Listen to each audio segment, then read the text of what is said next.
Brett here from Boho Camper Vans, here with Chris from Cruise & Comfort. We peeled Chris out of bed this morning to come and talk about the Cruise & Comfort system that we put in our van. His systems are awesome because we're here in Arizona, as everybody knows, or maybe you didn't, that's where we are, Phoenix, Arizona, and today we're gonna get 100 degrees, and we're only in April. We get up to 115, 120, and his systems are meant to get into those 110, 115, 120 degrees and still keep you cool inside. Yep. So that's what we build our vans for, to try and keep people super comfortable, hot, cold, raining, snowing, sleeting, hail. The solar panels can handle a little bit of hail. As a native, I don't really understand what you're talking about, that stuff. I just understand the heat, you know? There you go, perfect, and that's what we're here to talk about. So Chris's systems allow us to give our clients those extended reaches into any climate that they want to go into. And so tell us a little bit about what we installed in this van. So in this van, we started doing our Maxx systems. Those were like dual compressor, 12-volt systems, just big cooling. You know, rumor has it on your van AC, 20,000 to 28,000 BTUs is what they say. They don't rate them, but sure, that's about what everybody says they are. Yep. So, you know, in Arizona, when you're trying to get an idea how much cooling you need, you run the front AC, you're like, okay, that's cool. That's about what I need for the back. You know, if you're going opposite the weather, we have systems for that. You know, 10,000, 12,000 BTU. Going the opposite the weather, not using it in the direct sunlight when it's 115 degrees. I always tell people, if you're going to sit in a parking lot when it's 115 out and not run the front AC to supplement, you need a Maxx system. So that's kind of how I designed it for that. So we built this van, is actually the first one that we built as a Del Rey replica, basically. The customer saw it at a show, and they absolutely loved it, and they're like, I want all this jam. Like, so we got a 48-volt, 11-kilowatt system in this, and that tied in perfectly with Chris, because he does 12, 24, and 48-volt systems. We have a 48-volt air conditioning system in this.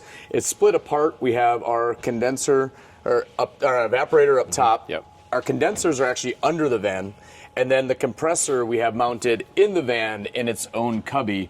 So the best thing about that is we can open up the real estate on the roof, just like the Del Rey van, 1,000 watts of solar up on the roof.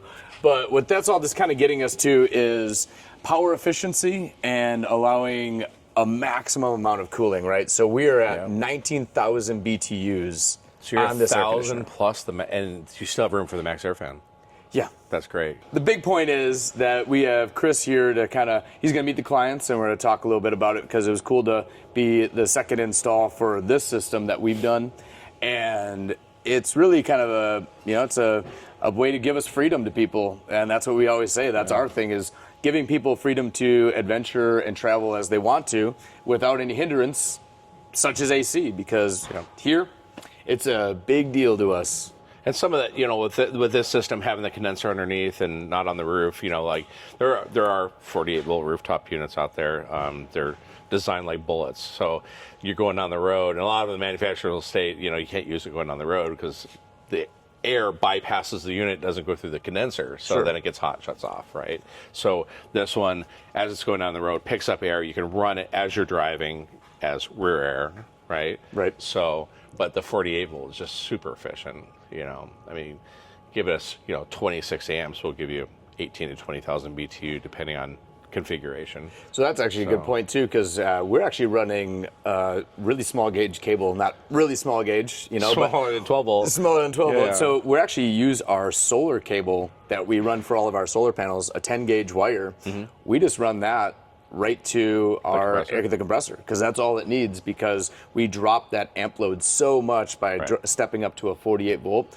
Just way more efficient system, and that's kind of crimping it, handling it, and just way easier than the big stuff. Right. Yeah. So, but yeah, just I mean, like I said, it just a lot of the 48 volt things out there that are 13,000 BTU are drawing about 32 amps is what they say at max. You know, and I rate my stuff at max, not eco mode. Cool. It's like you don't really. I mean, eco mode's great. It can go down to, but telling everybody what what does it do maximum? Right. You know, Right. and because you need maximum cooling. Right. Chris is actually just a good friend of ours, but we also Somewhat. partnered. Yeah, and not only when we don't get him out of bed at 7 a.m. We work on R&D projects with Chris as well, which is super fun for us to do. Because Chris is always surprised. Like he's like, "Wow, you guys are getting that kind of BTU." I'm like, "Well, superior installation, matched with superior product." It's fun with this system. We actually created some new brackets up above just ProMaster specifically, but we're going to be developing these for other, transits and sprinters that we're working a bunch on. We got a few sprinters that we got to work on over there. But we created brackets for the ProMaster for this VES Maxx system to fit into the headliner. So we're really trying to get a plug and play system and easy install kit more readily available for people with a ProMaster that wish to do this exact configuration. Yeah. Chris's stuff may look a little intimidating at first because you have different components, but what we're trying to do with that is we're trying to marry them all together in a nice, easy to manage process. So how am I going to make these brackets? We figured it out. How am I going to create a trim piece? We got that all done as well. So what we're going to be offering with Chris is we designed some brackets. He's going to be producing these brackets and being able to sell them with these units. And we're going to be able to provide Chris with facial piece. some like finished facial pieces, like finished trim pieces for us. So that's been a fun R&D project for us as well. Yeah, and the best part about having this system up here like this, you probably get a shot of it like this. So having that evaporator, not having to deduct it, it's just right up on top, blows across the entire area, and most of your cooling is right up here in the front where you're cooking. Your driver area, which, everybody's got an insulated van. Everybody's like, oh, this thing's so insulated. I'm like, yeah, but this is not, right? So, like your door panels, you can't put the insulation in there. It gets wet, right? So you can't do that. You got a firewall. Everything's hot up here, right? So having this up here, it's going to pull a lot of the heat from the driver area that gets let in. And then by the time it reaches the bed, it's pretty mellowed out, right? So you got a nice flow, turn it on low, and it a breeze across the whole area. And with the Maxx, it blows 600 CFM. So with the doors open, you can stand outside. I guess if you're tailgating or something, right? You can stand out back and get a nice cool breeze. We can attest to that because taking Del Rey to the shows, we actually open the whole van up and we turn the whole system and crank everything all the way up. Okay. With this 11 kilowatt system, we're able to run it for a little over 20 hours anyways. Oh, wow. But, and then we're getting that offset with some solar coming in too. And you got big charging off the alternator, right? But no, we didn't run the van at the shows. Oh, okay. We just let it drain it down and get after the batteries. But the shout out to Battleborn batteries. Yeah. But what we actually see is the unit cools the area so much in lower temperatures, right? We're not talking 90-degree day, but if it's like a show that we're at 70, 75 degrees, it'll cool the inside so much you can feel the cold air out here. Dumping out. And it actually turns the thermostat. It tells the thermostat it's cold up in here, and it turns the unit on and off throughout the day. Yeah. It's pretty impressive. So if you're in even high humidity, if it's 80 degrees, really humid, that just removes so much moisture from the air. That's the thing with that big evaporator.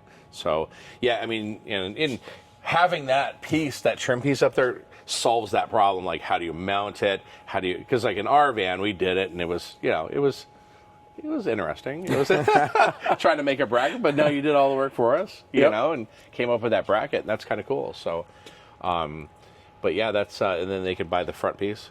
Yeah, and then we'll have that on our website. And so, and if you want a van, go to their website. So, perfect. Yeah, sounds good. Well, Chris, appreciate you coming out. Yeah, absolutely. Thank you. We'll talk to you later. Okay, thanks.